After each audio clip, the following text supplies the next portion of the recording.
Hi guys, welcome back to my channel. ఇది 27th July cycling చేసిన video. యాక్చువల్గా ఆ రోజు నేను చాలా లేట్గా నిద్రలేచాను. బట్ కంపల్సరీ అనుకున్నాను, బికాస్ మనం స్ట్రీక్ బ్రేక్ చేయొద్దు కదా. ఎవరీ సండే కొద్దిగా లాంగ్ వెళ్తున్నాం కాబట్టి ఈసారి కంప్లీట్గా హైవే మీద అయితే మనం జర్నీని స్టార్ట్ చేసాం. ఇది మా విలేజ్ నుంచి కోదాడ టౌన్కి వెళ్ళే రూట్. ఇట్స్ అరౌండ్ 15 to 20 కిలోమీటర్స్ ఉంటుంది. యాక్చువల్గా నేను కోదాడ స్టార్టింగ్ వరకే అనుకున్నాను, అరౌండ్ 16 కిలోమీటర్స్ దాకా వచ్చింది. సో ఆ సైక్లింగ్ రైడింగ్ని ఇప్పుడు మనం ఈ వీడియోలో చూద్దాం.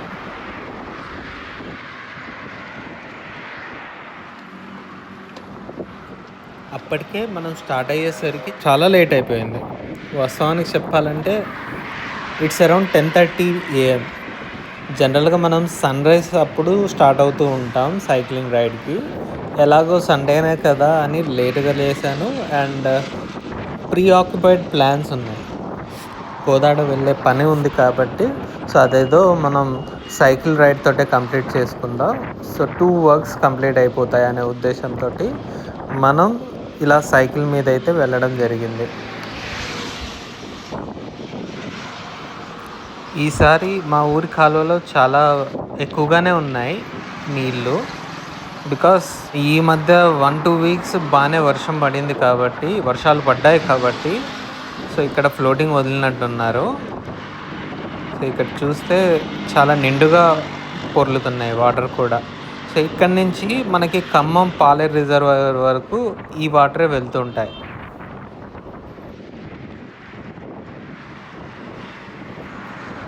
తొలివాన చినుకులు పడ్డ తర్వాత ఈ పొలాలకి కూడా నాట్ల టైం వచ్చేసినట్టే. సో ఇక్కడ పొలం పనులు కూడా స్టార్ట్ అవ్వడం చూడొచ్చు. వాటర్ కూడా చాలా క్లీన్గా కనపడుతున్నాయి. పచ్చని పైర్లతో ఉంది, ఇప్పుడే స్టార్టింగ్ కాబట్టి. సో జస్ట్ ఎప్పుడైతే మనం ఆ కాలువ క్రాస్ చేస్తామో అప్పుడు మా ఊరు క్రాస్ అయిపోయినట్టు మునగాల. సో మునగాల నుంచి ఇది బరాకదగూడెం విలేజ్.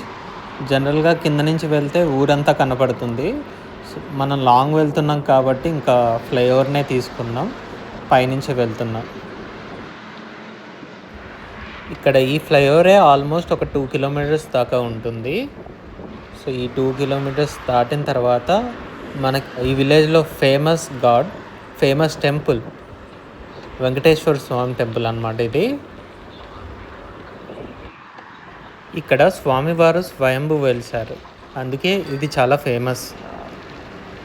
ఈ విలేజ్ కంప్లీట్ అయిన తర్వాత ఇది ముకుందాపురం అనే విలేజ్. సో ఇప్పుడు మునగాల నుంచి బరాకదగూడెం క్రాస్ చేసాం, ఆ తర్వాత ముకుందాపురం. బరాకదగూడెంకి ముకుందాపురంకి సో లాస్ట్ మనం టెంపుల్ చూసాం కదా, ఆ టెంపుల్ నుంచి ఇక్కడ వరకు ఒక 2 కిలోమీటర్స్ దాకా డిస్టెన్స్ ఉంటుంది. సో ఈ విలేజ్ కాస్త చిన్నగానే ఉంటుంది, ముకుందాపురం.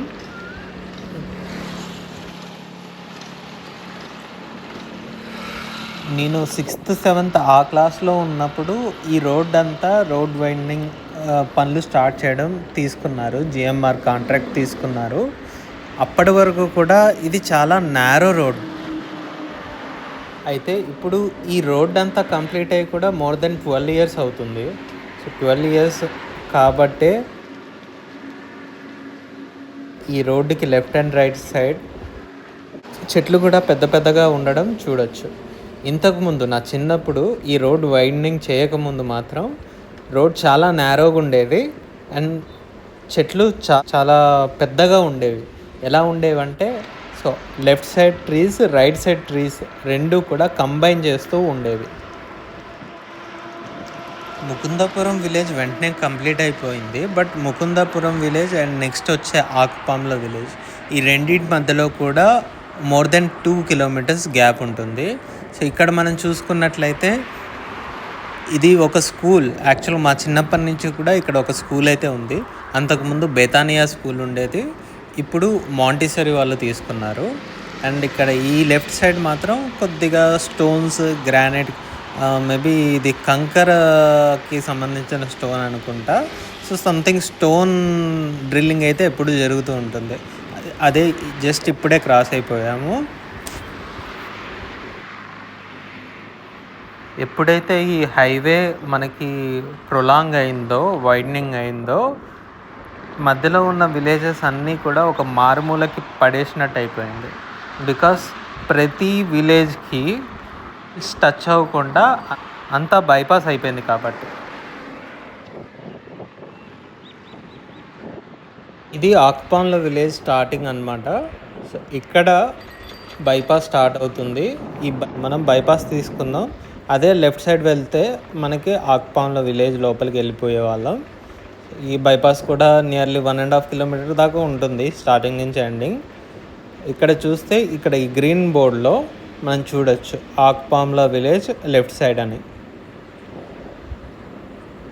ఆల్మోస్ట్ మనం వెళ్ళే ప్రతి పాత్లో కూడా మోస్ట్లీ అగ్రికల్చరల్ ల్యాండ్సే ఉంటాయి left and right side. So ఇక్కడ కూడా అవే ఉన్నాయి, చూస్తున్నాం కదా. చాలా గ్రీనరీగా, విలేజెస్ కూడా చాలా గ్రీనరీగా ఉంటాయి ఎప్పుడు కూడా. అండ్ మీకు ఒకటి చెప్పాలి, ఇక్కడ ఏదైతే ప్లేస్ మనం దిగుతున్నామో బైపాస్, ఈ ఏరియా దగ్గరే ఒక ప్రముఖ సినీ నటుడు వాళ్ళ అన్నయ్య అండ్ ప్రముఖ సినీ నటుడు వాళ్ళ కొడుకు అని కూడా చెప్పచ్చు. సో అతను ఇక్కడ యాక్సిడెంట్ వల్ల చనిపోయాడు. సో ఈ పాత్లోనే తను వెళ్తున్నప్పుడు, సో మేబీ 120 స్పీడ్ మీద వెళ్తున్నారనుకుంటా ఎర్లీ మార్నింగ్ టైంలో.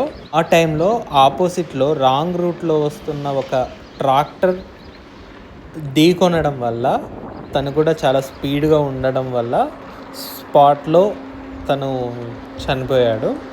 సో అది ఎవరు అనేది మనం రిటర్న్ వచ్చే వీడియోలో మాట్లాడుకుందాం. ఇందాక మనం మాట్లాడుకున్నాం కదా, ఈ రోడ్ వైండింగ్ 4-వే చేసి మోర్ దెన్ 12 years అవుతుందని. మళ్ళీ ఇప్పుడు ఒక 6 months అవుతున్నట్టుంది. దీన్ని ఇప్పుడు 6-వే లాగా మారుస్తున్నారు. బికాస్ ఇది 2 స్టేట్ క్యాపిటల్స్ని కనెక్ట్ చేసే రోడ్ కాబట్టి, బోత్ హైదరాబాద్ అండ్ విజయవాడ. ఇంకా మనకి 6-వే అవడం వల్ల కనెక్టివిటీ కూడా చాలా బాగా పెరుగుతుంది.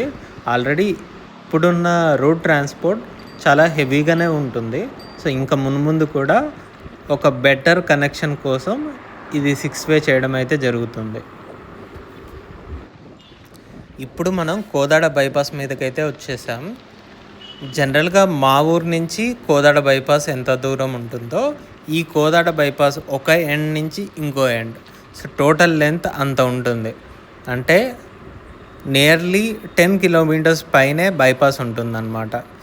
సో ఈ బైపాస్ కూడా కొద్దిగా కర్వ్డ్గా ఉంటుంది కాబట్టి టౌన్ అంతా బైపాస్ చేస్తూ, సో ఇక్కడ చాలా లెంత్ అనేది మనం చూడొచ్చు.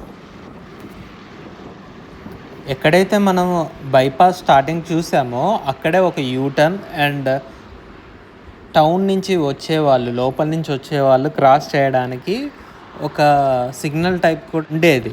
బట్ ఇప్పుడు కన్స్ట్రక్షన్ వర్క్ జరుగుతుంది కాబట్టి అక్కడ ఆ క్రాసింగ్ని క్లోజ్ చేసేసారు. ఇప్పుడు ఎవరైతే హైదరాబాద్ దిక్కు వెళ్ళదలుచుకుంటే వాళ్ళు ఇదే, సో మనం ఇప్పుడు ఏదైతే రూట్లో వెళ్తున్నామో అదే రూట్లో 1-2 kilometers ట్రావెల్ చేసి యూటర్న్ తీసుకొని మరీ వెళ్ళాలి. జస్ట్ ఇప్పుడే రైట్ సైడ్లో ఒక స్కూల్ చూసాం కదా, ఇది కూడా నా చిన్నప్పుడు 7th 8th క్లాస్లో ఉన్నప్పుడు అది వేరే స్కూల్ నేమ్ తోటి ఉండేది. ఇప్పుడు దాన్ని న్యూ విజన్ వాళ్ళు తీసుకున్నారు. ఇందాకేమో బెతానియా స్కూల్ని మాంటిసరీ వాళ్ళు తీసుకున్నట్టు మనం మాట్లాడుకున్నాం. ఇప్పుడేమో ఇది న్యూ విజన్ వాళ్ళు తీసుకోవడం అయితే జరిగింది. సో ఇప్పుడు బైపాస్ మీదే ఉన్నాం కదా, ఆల్మోస్ట్ 12 kilometers రైడ్ కంప్లీట్ అయినట్టు. ఇక్కడ లెఫ్ట్ సైడ్ చూసుకుంటే చాలా ఖాళీ స్థలాలు ఉన్నాయి కదా. సో ఈ స్థలాల దగ్గరే నేను కార్ డ్రైవింగ్ నేర్చుకున్నాను 2019 ఆ టైంలో. సో ఇప్పటికీ కూడా ఆ గ్రౌండ్ చాలా ఖాళీగానే ఉంటుంది. జనరల్గా అక్కడ హాలిడేస్ టైమ్స్లో క్రికెట్ ఆడడానికి యూత్ పీపుల్ వస్తూ ఉంటారు. ఇక్కడ ఈ కోదాడ్ టౌన్ నుంచి విజయవాడ కూడా చాలా దగ్గరే. జస్ట్ ఇప్పుడే ఈ కిలోమీటర్ రాయిని చూసాం, 102 కిలోమీటర్స్ టు విజయవాడ అని. మనకి ఈ రోడ్ మీద నెక్స్ట్ వచ్చే జంక్షన్లో అక్కడ మనం రైట్ టర్న్ తీసుకొని రైట్ సైడ్ ఉండే కమ్యూనిటీ లోపలికి వెళ్ళాలి. ఎందుకంటే అప్పటికే మనకి రైడ్ చాలా దూరం వెళ్ళిపోయింది, 15 to 16 కిలోమీటర్స్. సో మళ్ళీ నేను ఇక్కడ నుంచి మా ఫ్రెండ్ని కలవడానికి వెళ్దాం అనుకున్నాను. సో ఏదైతే ఒక పని ఉంది అనుకున్నానో కోదాడలో, మా 10th క్లాస్మేట్ని కలుద్దామనే ఉద్దేశంతో నేను కోదాడ టౌన్కి అయితే రావడం జరిగింది. యాక్చువల్గా ముందు రోజు క్లైమేట్ అంతా కూడా క్లౌడీగానే ఉంది. ఈరోజు మార్నింగ్ అంటే ఆ రోజు సైకిల్ రైడింగ్ చేసే రోజు నేను ఎక్స్పెక్ట్ చేశాను కొద్దిగా వర్షం అయితే ఉంటుంది అని. బట్ బాగానే సన్నీగానే ఉంది. ఇక్కడ కూడా ఆకాశంలో చూసుకుంటే ఎక్కడా కూడా మనకి క్లౌడ్స్ కనపడట్లేదు. ఆల్మోస్ట్ తెల్ల మేఘాలు మాత్రమే ఉన్నాయి, కానీ మనకి మబ్బులు ఎక్కడా కూడా కనపడలేదు. ఇప్పుడు మనం రోడ్ని క్రాస్ చేసి ఉత్తమ్ పద్మావతి నగర్ వైపు వచ్చేసాం. సో ఇది ఉత్తమ్ పద్మావతి నగర్ కూడా ఒక 15 years అవుతున్నట్టుంది దగ్గరగా ఎస్టాబ్లిష్ అయ్యి. సో ఉత్తమ్ పద్మావతి గారు మన ఉత్తమ్ కుమార్ రెడ్డి వాళ్ళ వైఫ్ అన్నమాట. ఇంతకుముందు ఉత్తమ్ పద్మావతి గారు అండ్ ఉత్తమ్ పద్మావతి గారు కన్నా ముందు ఇక్కడ ఉత్తమ్ కుమార్ రెడ్డి గారు కోదాడలో ఎమ్మెల్యేగా చేశారు. ఉత్తమ్ పద్మావతి నగర్ ఈ ప్లేస్ వరకు రావడంతో మనకి 15 కిలోమీటర్స్ ప్లస్ డిస్టెన్స్ కవరప్ అయిపోయింది. అండ్ ఇక్కడ స్లోగా నేను మా రిలేటివ్ వాళ్ళ స్ట్రీట్ ఏదో చూసుకుంటూ స్లోగా దిగేశాను. అప్పటికే చాలా టైం అయిపోయింది. నేను బ్రేక్ఫాస్ట్ కూడా చేయకుండానే స్టార్ట్ అయ్యాను.